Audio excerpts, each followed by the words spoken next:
შავი გედი. ნანახი გაქვს ეს ფილმი.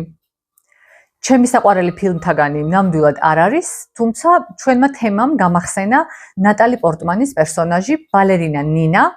ფილმი არის კარგი გოგოს სინდრომის ილუსტრაცია. მშვენივრად არის გადმოცემული, როგორ შეიძლება რომ არარეალურმა და მაღალმა მოლოდინებმა ადამიანი მიიყვანოს ფსიქიკურ აშლილობამდეც კი. და ასევე ოსტატურად არის გადმოცემული, რომ ბედნიერი ადამიანის ნიღაბს მიღმა ხშირად შეიძლება იმალებოდეს ქრონიკული სტრესი, ღრმა შფოთვა და მუდმივი თვითდაეჭვება.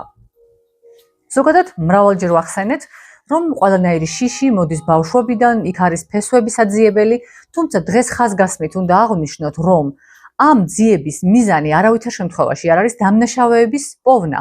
ეს ძალიან მაცდური სურვილია, რომ მოვირგოთ მსხვერპლის როლი და შემდეგ დავიწყოთ მათი კრიტიკა, კვლავ ჩვენ ცხოვრებაში არაფერი შევცვალოთ და ამას შედეგად მოჰყვება ის ყველაფერი დარჩება ისევ ისე, ჩვენი ცხოვრება გავა. არა და უკვე ჩვენ საკმაოდ ზრდასრულები ვართ იმისთვის, რომ საკუთარ ცხოვრებაზე პასუხისმგებლობა თავად ავიღოთ ხელში. უბრალოდ ჩვენ აუცილებლად უნდა გავარკვიოთ, რატომ გვჭირს, რაც გვჭირს. ეს საჭიროა იმისათვის, რომ როდესაც დაავადების გამომწვევი მიზეზი არის ცნობილი, შემდეგ ამ დაავადების განკურნება გაცილებით უფრო მარტივია. მოკლედ, მაინც რა სიტუაციებმა გამოიწვია ჩვენი ბავშვობიდან ჩვენი ფრიადოსნის კომპლექსის გამომუშავება და პერფექციონიზმის ჩამოყალიბება. პირველი ეს იყო უპირობო სიყვარულის არარსებობა.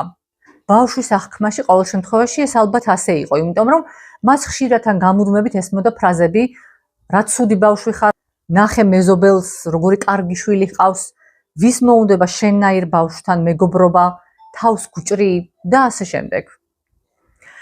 მეორე პრობლემატური სიტუაცია შეიძლება ყოფილიყო ემოციური არასტაბილურობა. ეს ძირითადად ხდება მაშინ, როდესაც უფროსები თავადაც ვერ ახერხებენ, რომ გაუმკლავდნენ საკუთარ პრობლემებს და ვერასდროს იკავებენ თავს ბავშვების თანდასწრებით, რომ არ გამოხატონ საკუთარი ემოციური ნეგატივი. მთლად უარესია ის შემთხვევა, როდესაც სხვაზე გაბრაზებულები ჯავრს იყრიან ბავშვებზე და შვილებზე. შეშინებული ბავშვი ამ გამოსავალს, ამ სიტუაციიდან ვერ პოულობს და სწორედ აი აქ აგნებს იმ სრულ კონტროლის ილუზიას, რომ თუ ყველაფერს გავაკეთებ ძალიან კარგად, იქნება აღარაფერი ცუდი არ მოხდეს და ყველაფერი იყოს კარგად. შემდეგი სიტუაცია პერფექციონიზმის გამომწვევი შეიძლება იყოს ადრეული პასუხისმგებლობა, როდესაც ბავშვს ძალიან პატარაობიდანვე დაეკისრა თავისი ასაკისათვის შეუფერებელი მოვალეობები და მას თავიდანვე მოესპო შეცდომის დაშვების შესაძლებლობა. გააცნობიერა, რომ პასუხისმგებლობა მთლიანად ჩემზეა, ამიტომ შეცდომის დაშვების უფლება აღარასდროს აღარ მექნება. ამ ყველაფერს ძალიან აძლიერებს ზოგადად სკოლა, სისტემა, საზოგადოება, რადგან იქ შედეგი უფრო მნიშვნელოვანია ვიდრე პროცესი, წარმატებულები უფრო მნიშვნელოვნები არიან ვიდრე დანარჩენები და ასე შემდეგ. მოკლედ, გავაანალიზეთ ყველაფერი, საკუთარ თავს მივეცით საკმარისი დრო, პატარ-პატარა ნაბიჯებიც გავიარეთ ცვლილებებისკენ, თუმცა როგორც ჭეშმარიტ ფრიადოსნებს შეეფერებათ, ამაზე არ გავჩერდეთ, განვაგრძოთ სრული სულით და პირველ რიგში, რაც უნდა გავაკეთოთ, ეს არის ის, რომ შევამჩნიოთ, რას ვთხოვთ საკუთარ თავს. და შემდეგ ეს არარეალისტური მოთხოვნები გადმოვთარგმნოთ ადამიანურ მოთხოვნებად. კონკრეტული მაგალითი, როდესაც იგრძნობთ ზეწოლას და მიხვდები, რომ საკუთარ თავს მსგავს რაიმეს ეუბნები. მე ეს უნდა გავაკეთო იდეალურად. შეჩერდი, გადმოთარგმნე, ვეცდები, რომ კარგად გავაკეთო. და ეს სრულიად საკმარისი იქნება. მორჩა. შემდეგი ზეწოლის ნიმუში, როდესაც იგრძნობ, რომ საკუთარ თავს ეუბნები, დღეს უნდა მოვასწრო აუცილებლად ყველაფერი.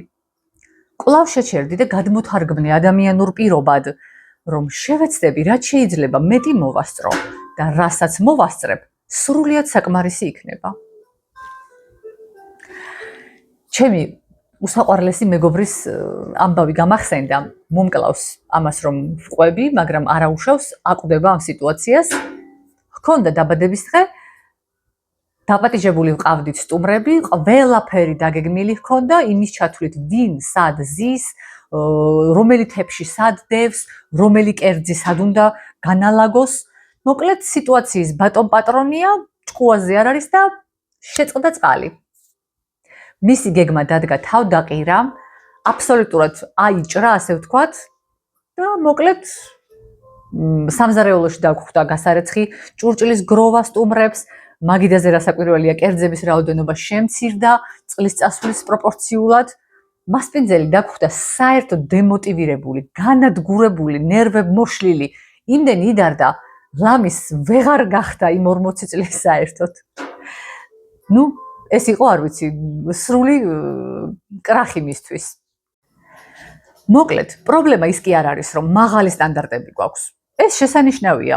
პრობლემა არის ის, რომ გზაფრავს შიშია მაღალი სტანდარტების ვერ დაცვისა. არც ეს არ არის პრობლემა, გავიხსენოთ, რომ ეს შიში ჩვენი მტერი არ არის. შიში პრობლემა არის მხოლოდ და მხოლოდ მაშინ, როდესაც ის ჩვენ გვმართავს. ჩვენი ცხოვრების ფილმზე რომ მაგალითი მოვიყვანეთ, რომ თავარი გმირები ჩვენ უნდა ვიყოთ. ახლა წარმოვიდგინოთ, რომ ჩვენი ცხოვრება არის ავტომობილი და მოდით თვალი გავაპაროთ საჭისკენ და ვნახოთ მძღოლად ვინ გვიზის. საჭესთან ჩვენ ვართ თუ შიში, ან რა ვიცი, მამა, ან მეზობელი, ან წინაპარი. ნებისმიერ შემთხვევაში, თუ საჭესთან თქვენ არ ხართ, რაც უნდა გავაკეთოთ არის ეს, გადმოვსვათ ნებისმიერი პიროვნება ან ემოცია და დავჯდეთ საჭესთან ჩვენ. ეს არის ჩვენი ამოცანა. როდესაც ეს ჩვენი იდეალურობის ზეწოლა და შიში და შფოთვა შემოგვაწვება, მაშინვე გავხედოთ საჭეს. თუ ჩვენ არ ვმართავთ, გადავჯდეთ და განვაგრძოთ მართვა ჩვენ. ეს არის ჩვენი ამოცანა ამ ეტაპზე. განვაგრძოთ შემდეგ ვიდეოებში კვლავ ეს თემა. კონკრეტული მაგალითები განვიხილოთ, როგორ უნდა შევუტიოთ ფრიადოსნის კომპლექსს და პერფექციონიზმს. მანამდე გამოიწერეთ ჩემი არხი, მოიწონეთ ვიდეოები და კომენტარებში გამიზიარეთ თქვენი შთაბეჭდილებები და გამოცდილებები. დროებით!